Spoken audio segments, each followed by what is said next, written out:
Old man doing a podcast. Real weirdos. We have English degrees. Real weirdos. We talk about movies for way too goddamn long. So I was curious. Jeff and I were talking about this a little bit before we started, but what was your favorite movies of last year? Could you even pick one? I think it's such a weird year, right? Like Jeff picked Dune, which is a solid choice. I think I have to say, like, I don't know, The Green Knight and Pig were probably up there, but they also weren't like great movies, you know, like genre defining cinema or anything like that. Fuck. I have to look up the movies that came up last year. I said that same thing. I was like, I'd have to see a list.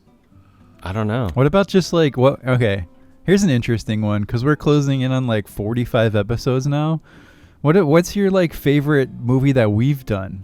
Parasite. That's an interesting question, right? Parasite. No. Way back. Excuse me. Let me take that back. The Wailing. Our first episode.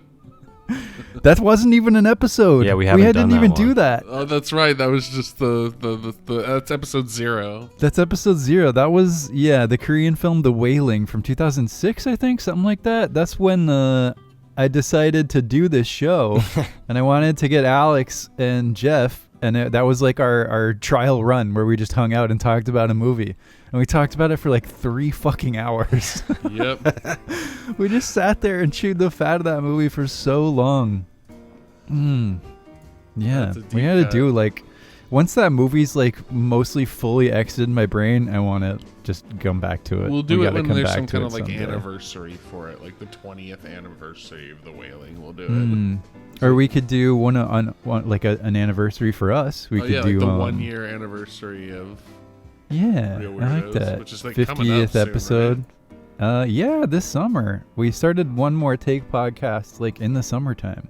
Yep. I'd have to look at the other channel to see exactly when. But yeah. It's crazy looking at all the content. You're like, damn, we actually have done a bunch of shit on this Reel Weirdos thing. Yep. It's I've shared the podcast to a few people and they have called it multiple times prolific. Prolific. Ooh. I like that word. At least that means we do a lot of shit. Yeah, the quality, it says no mark of quality. Yeah, no judgment on the quality. But you guys do a lot of what you do. Yeah, it's true. More and more every day. Dude, this is hard. I can't narrow it down to a film. I feel like Dune is a really good choice. That's what I'm saying. It was just it was the only film of last year that made me go like, I mean, like, the Green Knight too, though, is a great choice. Green Knight was definitely up there. Pig, like, that was a good choice for Jesse, especially as a chef. Pig definitely like touched me in my sensitive places. Rustled your jimmies. Yep. Does anyone else use that, or is it just me? Just you. I think just you, at least. I like that, actually. Out of the 3 of us. The 3 of us. Yeah, I don't know. And maybe the like 2 or 3 odd listeners that are senior citizens. I mean, yeah, probably a couple 80-year-olds out there. I haven't had my jimmies rustled since odd 6, dagnabbit.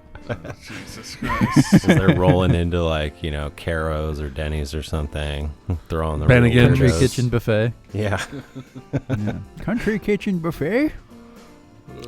Speaking of movies that old people would like, today we watched Come On, 2021 film from director Mike Mills, starring Joaquin Phoenix. And Alex, this was your pick, so tell us about Come On.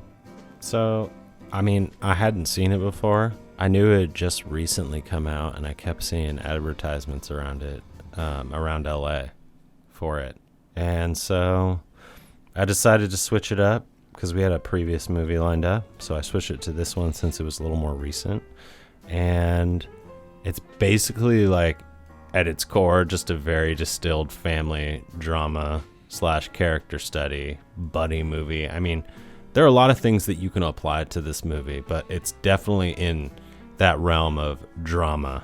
And when we say drama, it's like, I don't know, you're it's hard to explain, but it's like a family family drama akin to something like Marriage Story, which we've talked about before. And it comes from A24, which I didn't know actually at first. A studio that we both love and hate it sometimes. They make interesting movies. This movie itself, I want to say, is interesting. Did you like it? I thought you had seen it. I thought you'd already seen it. Oh, That's no. why I picked I had not. it. Yeah. So, I mean, before I say exactly how I feel about it, how did Jeff feel? Because I feel like for some reason I texted you or I messaged you, Jesse, and I was like, is it just me or do I feel like Jeff would fucking love this movie?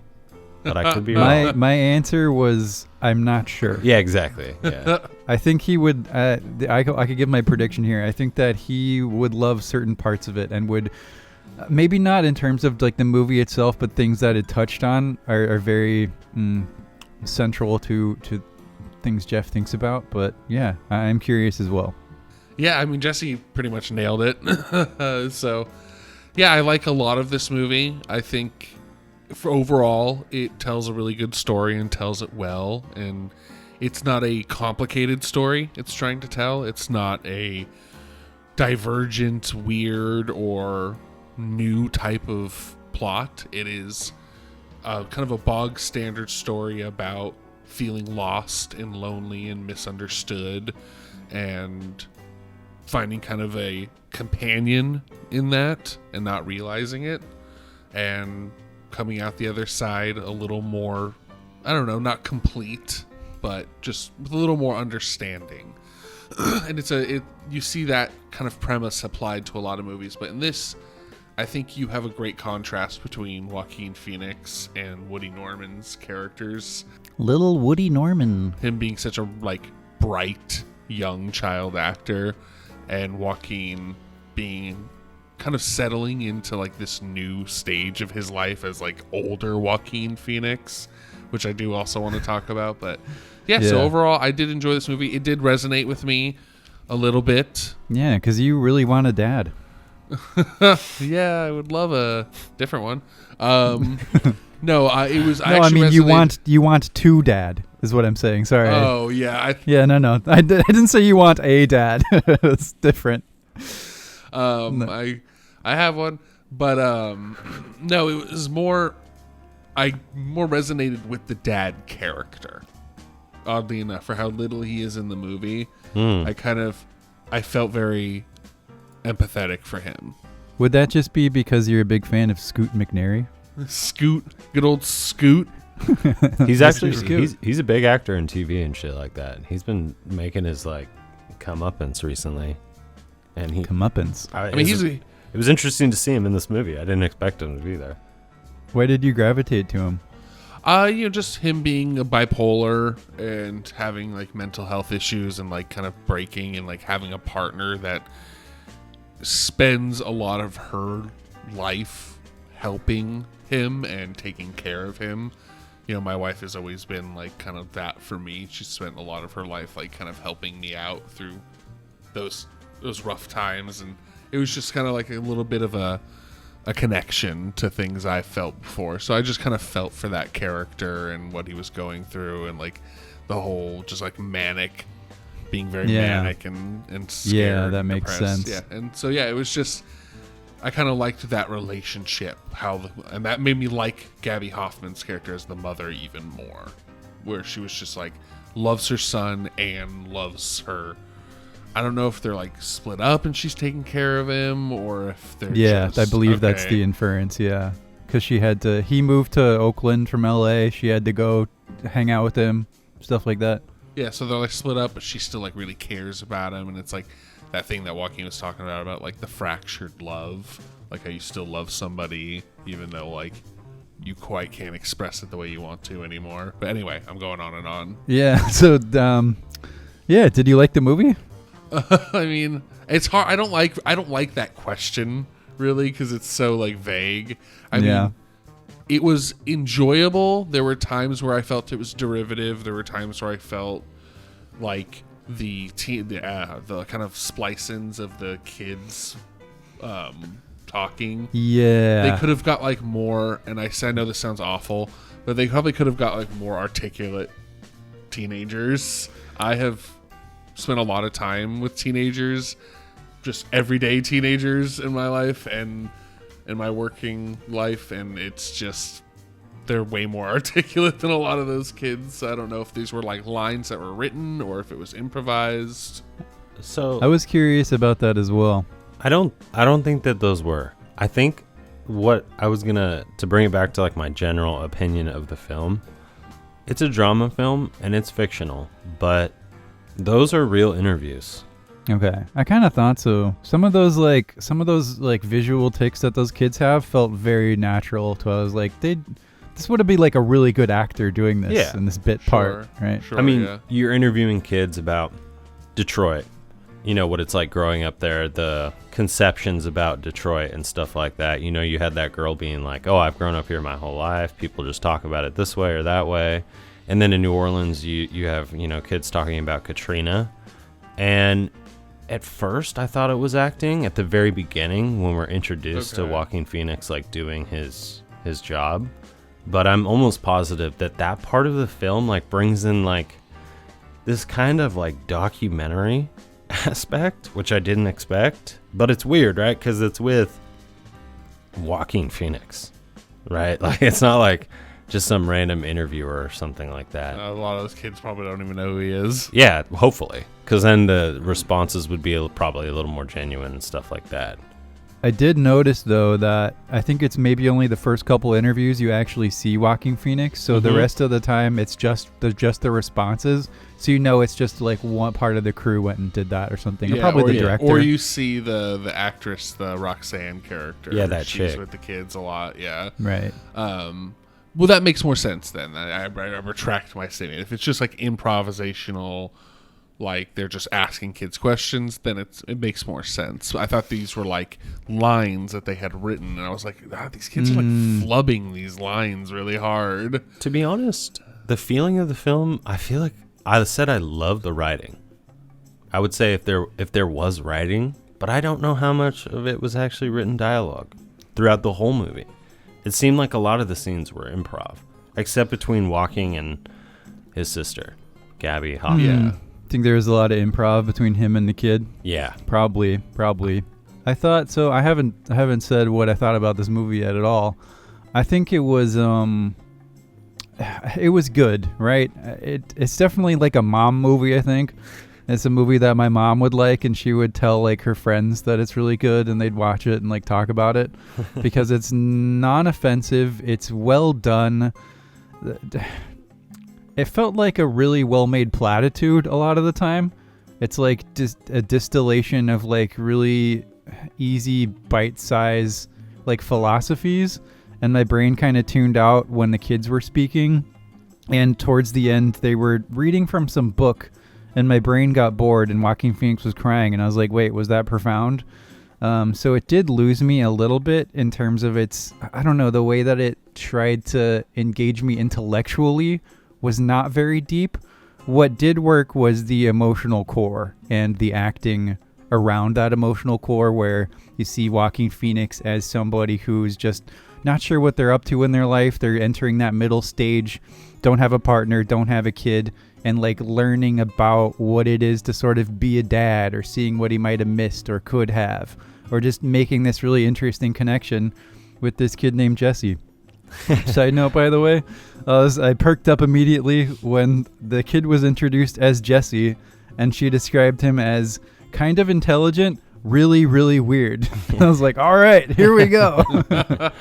Representation in film, people. Hey, it matters. Representative. Uncle Jeff, when did your kids die? Oh, God, dude. That was some weird shit to me. I was like, all right, dude, this kid's going to be into some, like, kinky role play when he's older. Like, if this is already starting now. That kid is going to love LSD. I was going to say, though, I got that aspect of, like, at first when the uncle, Johnny, is visiting, and the kid just, like, immediately is like, is anyone home? And he's like, what the fuck is going on? I thought we just like put him to bed. And his sister's like, no, this is like the thing he does. He's like a detective, and he's coming to like interview people and interrogate people. For some reason, I immediately latched onto that, and I was like, I get this. It's like this kid's imagination is so vivid and so wide and just so like omnipresent that he has to act it out. It's like a physical tick for him, because obviously the kid's dealing with, there's like exposure trauma to mental health issues with his father, and he's developed some probably himself.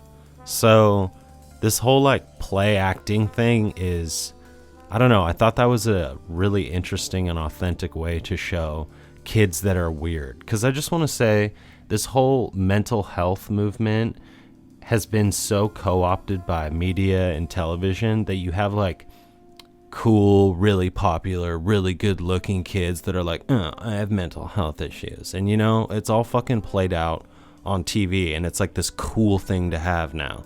Whereas for this kid, it's actually like traumatic, and it makes it hard for him to function in society. So I thought that was authentic. But I will say, what you guys are saying about losing the plot a little because it's like slow, this movie is not kinetic at all, except for like 2 seconds when he's looking for him when he's lost. The movie, like, it feels almost claustrophobic. So that leads into an interesting question I had I was thinking about while watching it, which is, okay, so this is the third black and white family drama I've seen this year.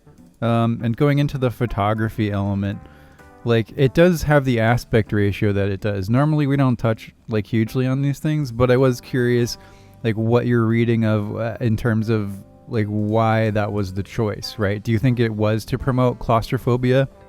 Because like we just saw, Jeff and I have seen The Tragedy of Macbeth, which is one of the other black and white family dramas from A24 I've seen this year. And that is a very narrow aspect ratio. It's almost 4:3. Yeah, and that is utilized both to accentuate the actors and to accentuate the feeling of claustrophobia in the film. Do you think that this was a similar choice? For me, yeah, it definitely felt that way. I mean, I can't key in on the moments, especially, or like the cues when they made that happen, but nearly the entire film felt like that, especially when he loses them the first time and they're in like that Walgreens or something or of some type. He's like running through all of the aisles, and I don't know, it just felt like it got like everything got smaller and it got really stressful. And Joaquin's character broke, like he lost his temper a lot more than I expected his character to at first. I thought he was just going to be, you know, the cool, like, laid back uncle, but there were moments where he like really started like to break. Well, I think that's the centrality of what's interesting about this film, is the way that those two interact with each other. Of course, I mean, that's what the movie is pretty much, but having those good fun uncle moments and just trying to deal with a weird fucking kid who like can press your buttons, man. There are moments that I was like, I hated that kid. Mostly I just thought like, man, parenthood looks really exhausting. I already knew that, but this is another example of like, God, I don't know if I would have the energy to do this. Yeah, if you don't want kids and you sometimes feel like you need that reinforced, watch this movie. Or if you want kids and trying to convince your partner that you don't want kids, watch this movie, because it definitely paints raising children as incredibly exhausting. Which it is. It's very realistic about just how this mother feels about raising her incredibly profound but very intense child. I mean, we can all admit, like, while this kid is annoying and can be, he's also incredibly insightful. Like, if this was an actual real child that you knew, it's me. Shut up. If that's a child that you found in real life, I'd be blown away. I'd be like, wow, this kid really can like get at the core of people. Like he kind of figured out right away that Joaquin Phoenix was lonely. Like he kind of just drilled in on that. And I think that's because they had a kinship in that loneliness together. And he was able to kind of detect that. And so he's not only extremely perceptive, but he's also very empathetic. And so he can kind of feel and resonate with people. And the whole, like, I love the scene where they're like yelling, like, I'm fine, I'm not fine. That's so amazing, because it's like Like that's what kids do. Like they repress. Like I take care of 3 children right now that are going through some pretty intense mental health issues, and you know, when you talk to them and try to get to the core of it, there's a survival block that kids put up, and it just makes them, you know, I'm fine. No, everything's fine. I'm good. And it's just like, you know, it's not true. But you can't explain to them like the metaphysical aspects of like how I know it's not true. Like when the kid is like, my feelings are inside me, so how would you know them? And Joaquin Phoenix kind of just gives up, because you can't explain to a kid like how years of experience dealing with people allows you to have like a more wider sense of empathy. Like kids can't understand those big concepts, or most kids. So I just thought it was very interesting. I think the movie does really well to show, though, that like what you're saying is very true. They don't understand them, but kids feel these concepts and these emotions stronger than adults do. Like when you're a kid, it feels like every single move you make is like, this is it. This is going to be like a life-changing decision. Oh man, like that girl rejected me. Like my life's fucked for the rest of my life. And it showed how when you're an adult, you understand them and you've experienced them, and you can even get to the point where you can navigate them, but to elucidate them to a child is just so difficult still. Yeah. And you just end up sounding like all of the older people in your life when you were young, you know, and you're like, fuck, like how do I get around this? This is the borderline, right? Like he's like trying to figure out how to talk to this kid. Like how realistic do you get? Yeah. And the kid brings stuff up. He's like, my mom had an abortion. He's like, whoa, what? How do I react to that? I didn't even know about that. Like, well, that's what I'm saying. How do you talk to a kid? That kid can drill in on like these themes that he knows make people uncomfortable, which is different. There's a difference between doing it in a naive way and doing it in a way that is calculated. And I couldn't tell which angle this actor Woody Norman was coming from. I couldn't see. Sometimes it felt like he was very naive and childlike, and he was just like, oh, I'm wondering, I'm curious. But then sometimes it felt like he was zeroing in on someone's, or on Joaquin Phoenix's insecurity or something he's self-conscious about, and specifically putting a light on that. I think kids are just like that, because at the beginning when he was badgering him, like, why did you break up? Why are you alone? Well, why did your relationship fall apart? It's like, kids don't have a social filter to begin with, and then this kid, Jesse, is like even more eccentric, where it's like he'll just badger you with questions, and then at one point, going back to the abortion thing, he just nonchalantly brings it up, and then he like starts asking about like stuffed animals or like the light, and I'm like, kids do that so much. They'll just slam you with some like really existential crisis like info, and then they'll be talking about their like T-Rex the next sentence, and you're like, wait, can we like kind of back up for a second? But I don't know if it was weaponized is what you're asking, Jeff. I'm not sure. Maybe there were moments. I think it's a little of column A, a little of column B. I mean, the bathroom scene, definitely. Yeah, I just can't tell sometimes in this movie. I just don't know where the child actor was coming from. I was like, is he trying to play it both ways? Is it one way? Like, it seems like, Alex, for you're taking it as like it was naive. Are you questioning the performance? Or... Yeah, it's more of like a performance thing. Like I'm curious about your guys' read on this type of behavior. Well, my next question, and this can tie into that, is like, how did we feel about young Woody Norman's performance as this kid, this 8-year-old kid? I don't know how old he is, 10? Yeah, I mean, if he is indeed consciously doing what you're talking about, Jeff, and he's like choosing to play the character in one way or the other way, and he has that such a subtle grasp on like acting, then fuck, I mean, this kid's gonna be a great actor someday. So this kid's British, so he's doing an accent the whole movie too. Oh, yeah, he's putting on an American accent. That's even more points in his favor. I thought this was an incredibly natural little performance by this dude. I thought he did a great job. Yeah, I think and especially acting opposite Joaquin Phoenix.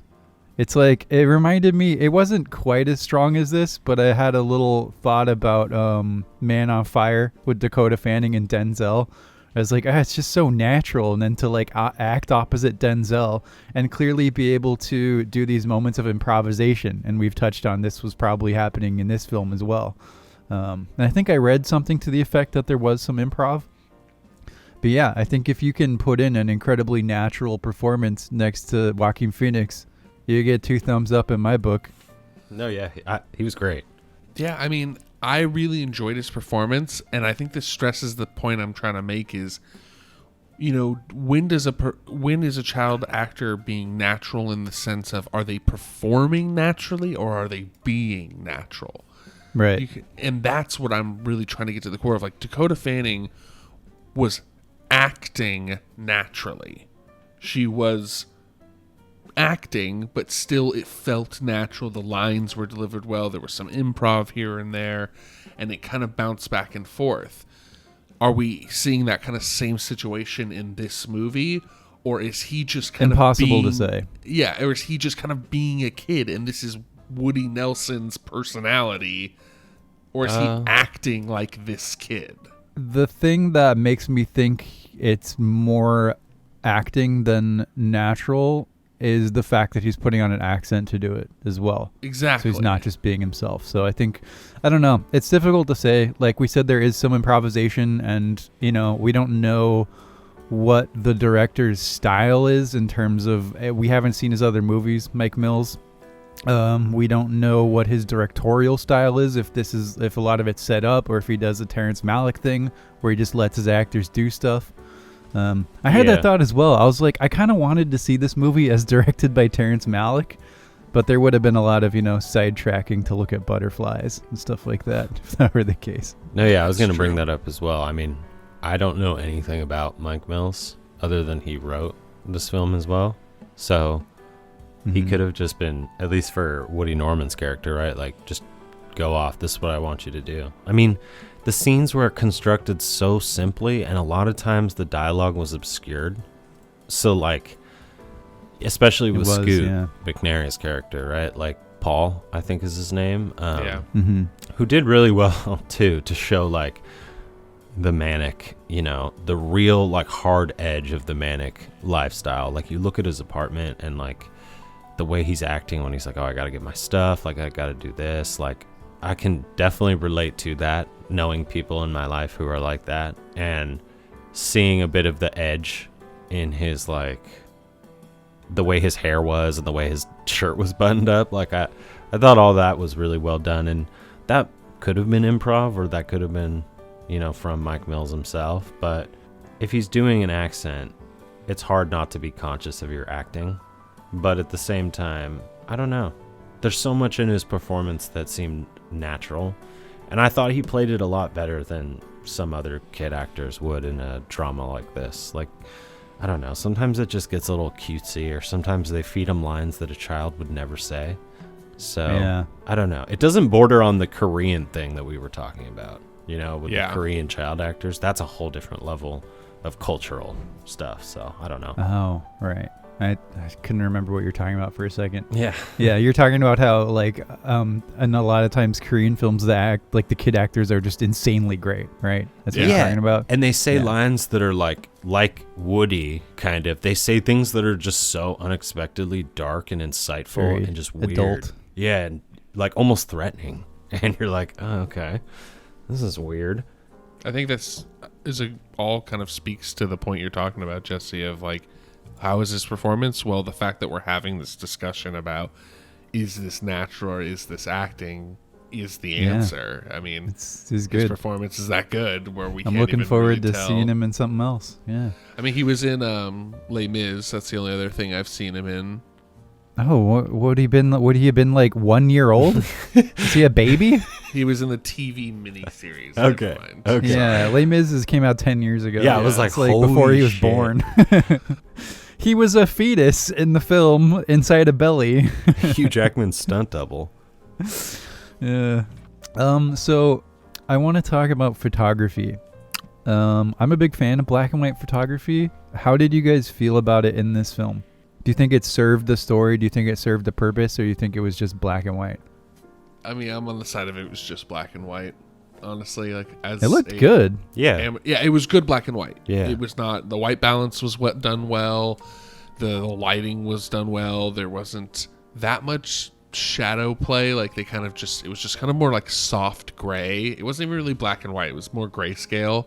I enjoyed it. I just don't think it served a purpose. I don't think it brought anything different to the movie or made it feel, because it takes place in modern times. So you see people with like smartphones and things like that. Yeah, So yeah. I don't know. Whereas in Tragedy of Macbeth, like that's real black and white. Like that's the true, like the way that the light is being played with, and shadows are half of the median that you have is shadow. So you really have to play with shadow. And so, yeah, that's my take.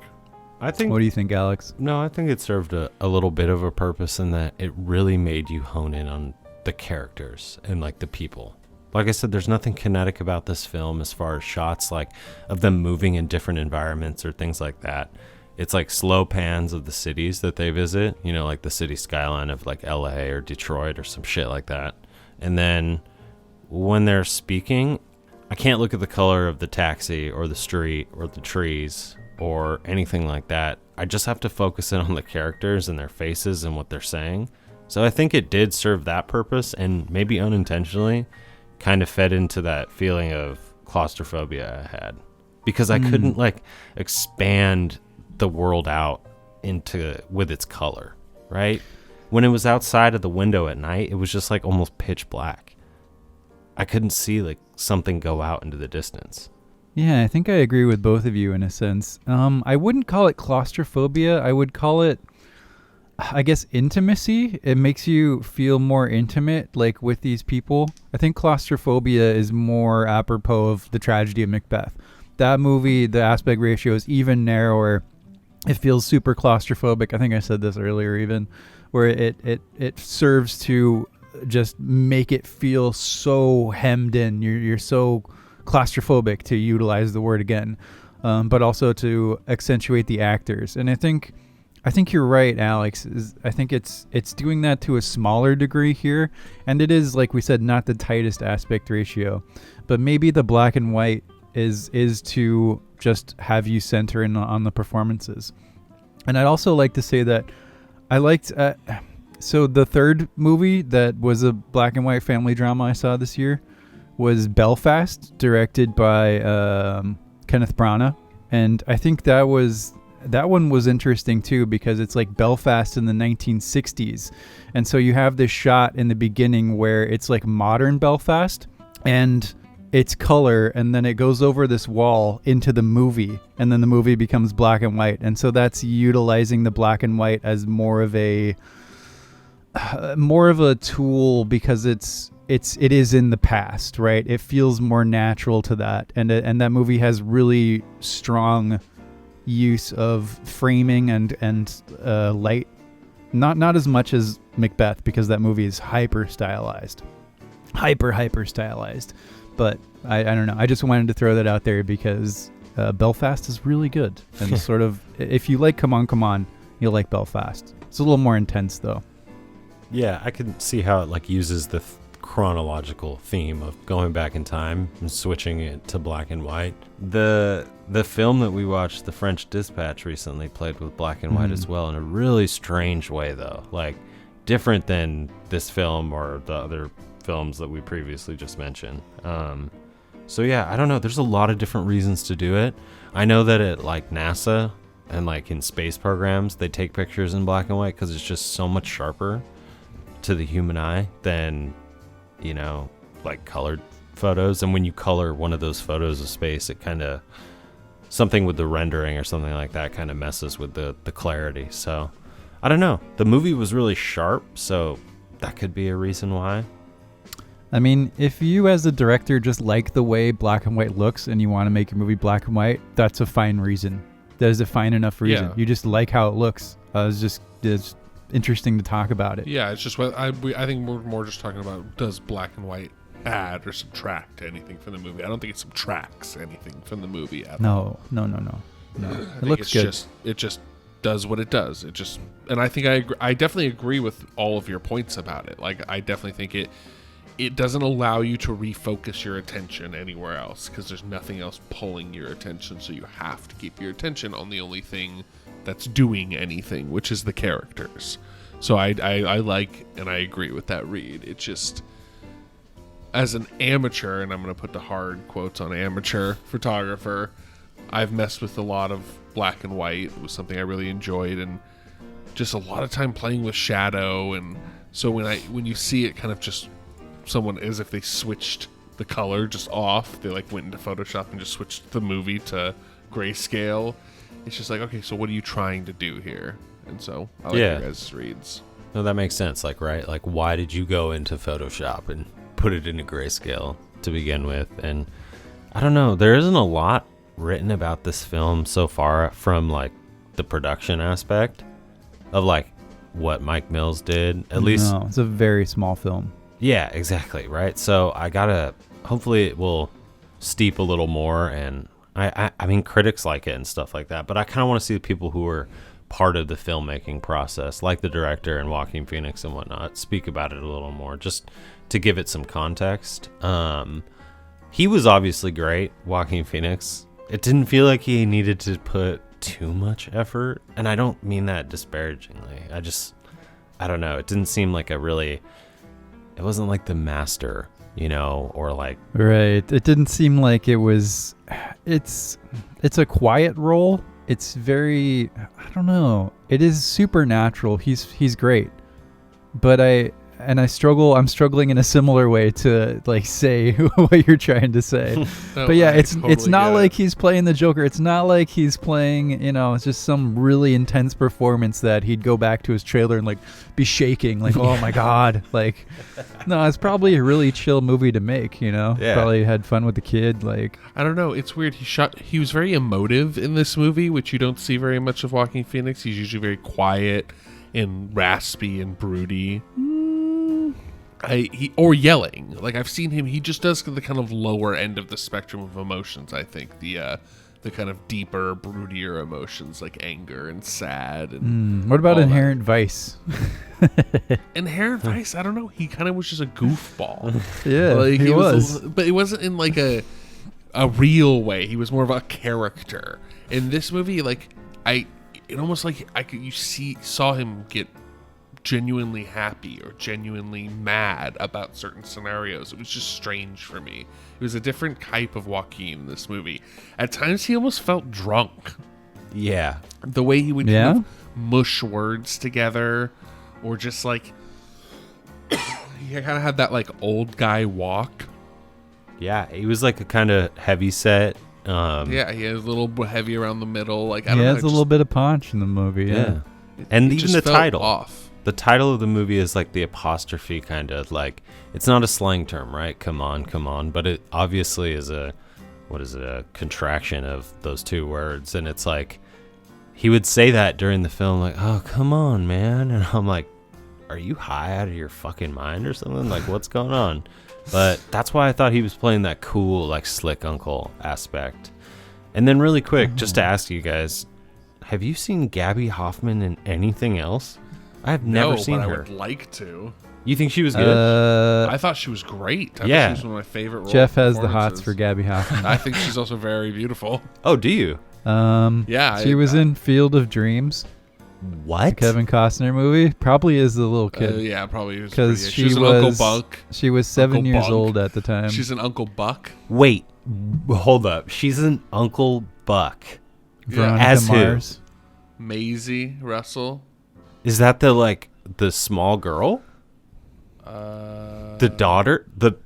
Yeah, it's the daughter. Yeah, that's her. Holy shit. That's crazy. Sleepless in Seattle. I did not know that. Okay. She has Starring quite. She's Tom been Hanks. around. She has quite the resume. Damn. I love Uncle I've Buck. seen a couple of these where she was clearly just a kid, but nothing recently. Yeah, it seems like she hasn't really been. She's done a lot of TV lately. Yeah. Yeah, I don't know. She was really good. She was really good. Everyone's really good in the film. Yeah, everyone killed it. All Yeah, 6 that's- people. All 6 people. They did a great job. Yeah, it's a film. It's a film like we were kind of It is talking a film. Dead air. We were no. It's a film that we were talking about before, where I knew this. We get to this. it says what it needs to say, like I kind of mentioned in the beginning, and then it does it cleanly. It's not heavy-handed. It doesn't say anything super profound. Excuse me, and then that's it. Okay. It gets out. I got something. So there were. So I thought this movie was good, right? But I think that sometimes it went into like a little too deep into like indie drama territory. Do you know what I mean? Do you know what I mean by that? Where it's like it has all these aphorisms that characters will say about life, and like I said earlier, it felt like a distillation of like I don't know, these sayings people would have. I forgot exactly how I framed it. I was gonna say, actually, I feel like that was partly intentional and part of Joaquin Phoenix's character. It was like part of his. He tried these like stupid little aphorisms and lines that like that you see in movies, right? Like you're like, oh, I think this is what you're supposed to say to some fucking kid, like, and it doesn't work at first. So I don't know. Part of me feels like that was intentional, but if you're talking about like outside of that, like just in general, then continue, like, because you could be right. Because one thing we haven't really focused on as in terms of like why it's in the movie is having these like generational voices aspect, like the interviews with the kids. Like we've talked about how this is a family drama, and it's very obviously that. But what's the deal with that other stuff? And that's sort of where it like the disconnect happened for me. Is like, what are you trying to say besides some really obvious thing that's just like, oh, the world might be better, but it might not be if we can not be cruel to each other. And it's like, I get it that they're kids talking, but what they're saying isn't interesting. I don't know. I was just wondering, like what. I think like, you're touching on what I mentioned earlier, where I was just like, it doesn't feel like. I just want to explore that more. Yeah, it just felt like bad writing. That's why I thought they were just flubbing lines. Because I was like, did they write lines for these kids? And did they just like grab kids off the street and was like, here, read these? Because they just wanted to like represent locals of the I feel places. bad saying it, kind of. No. I think I have an answer for this. So I feel like... No, I can't even speak. But no, I feel like the movie is really focusing on, as you know, washed up as it is to say, but they're focusing on mental health. And they're not focusing on adult mental health. They're focusing on how kids express their mental health and how strange and like, not violent, well, it can be violent, but like how strange and foreign it can feel when they have these explosive outbursts. And even when a child is like trying to play a prank on you and it gets borderline dangerous, like lose you in a store or out on the street or something, it's this expression of like kids have these huge emotions that they cannot wrangle or rein in. And so that it comes out in these like really weird and convoluted ways. Like these kids, when you interview them, there's a mix of stuff happening. They want to say something smart to look cool. They want to say something profound to have an impact. And some of them probably feel vulnerable enough to actually say how they feel. So you get this weird like mixture and like this just weird like you end up with just these stupid aphorisms like you talk about. They just start like staying these like stock lines they've seen on Tumblr and shit like that, you know, because they're like, fuck, I feel all of these things, but I don't know how to wrangle it into this like tight little package that will be good and will be succinct. And he relates that, I think, a lot of times to his relationship with Jesse, which has its own flavor because it's personal. What do you think about that, Jeff? Does that track for you? Not really. All right, I love it. I'm sorry to say, like, it was. I definitely think Alex is stretching here. No, well, a little. I think that the movie was trying to say something, but in a different way. I think it's more trying to like express how apathetic kids feel, because every line, every kid that they chose to feature kind of had the same way they felt generally about everything. They were like, and you kind of distilled it pretty well, Jesse. You were like, yeah, if it gets better, it would be cool. And if people were nicer to each other, it would be good, but they might not be. Indeed. And then it could be bad. And you're like, yeah, that's definitely how things work. Thanks, Jimmy. But Thanks for your input. I think that's the point. Is like the kids don't know how to feel, and that's represented by the main character who doesn't know how to feel. He doesn't know how to express that he's feeling angry or sad or broken from or detached or lonely. And it's like these kids he's interviewing, if they were being interviewed by one of their peers, like maybe their best friend, they wouldn't say those same things, those like kind of pre-generated responses. And you could see like a lot, there are a few kids who kind of get real with, like there's like First Girl in New Orleans who kind of really like breaks down why it's important to her, like why New Orleans is important to her. She's like, yeah, people kind of cast us as poor, or like Airbnbs come through here and tourism's going to ruin New Orleans. So like that could be, but like at the same time, people are what make New Orleans. And it's like that was profound. Thanks for that, Jesse. Stretching. I like the distillation though of this movie being about people who don't know how to feel. I think that's a really good distillation because it tracks for everybody, from the mom to Jesse to Joaquin Phoenix's character to the scene, to all these kids. To the scene, sorry, that we were talking about when they literally say that, like, yeah, right. I don't know. Yeah. To the scene where they literally say that. Yeah, you're talking about the thing that they say in the movie that you just watched. The thing that they do in the movie. I think that's a good representation where this movie has a point and tries to make it, but it tries to take a good point and stretch it very thin.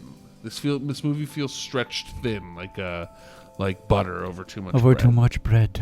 I knew it. I knew you were gonna go there. Where else can you go? Fuck off, Anthony. Where else can you go? Steal my joke. That was awesome. Yeah, I think we all like this movie. I don't think it's going to be on the year-end lists or on our top 10 ratings of 2022. That's the thing we do, right? We give things numbers. Oh, yeah, that's all what the we're time. doing now. We love it. It could easily be on mine. I'll just Yeah? say that. Yeah, Okay. yeah. For how I think It it's came out in unique. 2021 though. Oh, it did. Yeah. Well then. But I mean, whatever. Yeah. Fuck. I think we'll do a year-end and we'll just talk about things that we liked, that we saw, I think that's, I don't know. Yeah. Whatever. It could be like Citizen Kane. It doesn't matter. Yeah. Whatever. Wait, no, isn't the year 1940 right now? Like, but so I'm curious because we're kind of done, I think, talking about come on in any kind of like really detail that matters. But one thing we can talk about here is Joaquin Phoenix, because he is one hell of an actor with a really interesting career. Yeah, I really feel like he's settled. Guys, just let the dead air sit. To Never. respond to you, yes, I do feel like he's settling into an older role. Like, I don't know. I'm getting a really like Philip Seymour Hoffman, maybe a decade before he died kind of vibes. He's about 47 now, I believe. Something And like I that. just like Philip Seymour Hoffman started playing these more like, I don't know, more like methodical, thoughtful roles. But Joaquin Phoenix has always done that. I was about to say he's always done that. So even I back think down it's like a to natural transition for him to just kind of go into that type of actor now, where he's playing these like more interesting roles that spark his interest. I just don't think we're gonna see another Joker. Is all I'm saying. I think he is rumored to be Joker 2. I They're just gonna don't do a sequel. understand why. I mean, Like, he's What do going to you be mean? Feel like- Napoleon. He's gonna be Napoleon I'm Bonaparte definitely saying he's not done in acting. a Ridley Scott film. He's going to be in Ari Aster's next movie. Disappointment Boulevard. Yeah. That'll be Yeah. probably fucking interesting, and he'll be great at, I don't He's know. always great. We'll definitely talk about that one when it comes out. Has he ever not been great? Like, that's my other thought. Is like, is there anything when has he not been great? I mean, I haven't seen everything. What about The Village? I don't remember The Village. I like. I mean, okay, I like don't- that movie. I don't think it's a great movie, Yeah. but I will still watch The Village Hell if yeah. I'm in the mood, or like I want to put. It's definitely like one of my background movies. It had an interesting idea, and like the filmmaking wasn't terrible, right? M. Night Shyamalan is as good as he is. I mean, which is much worse than he was. Exactly. It's just he's as good as he is.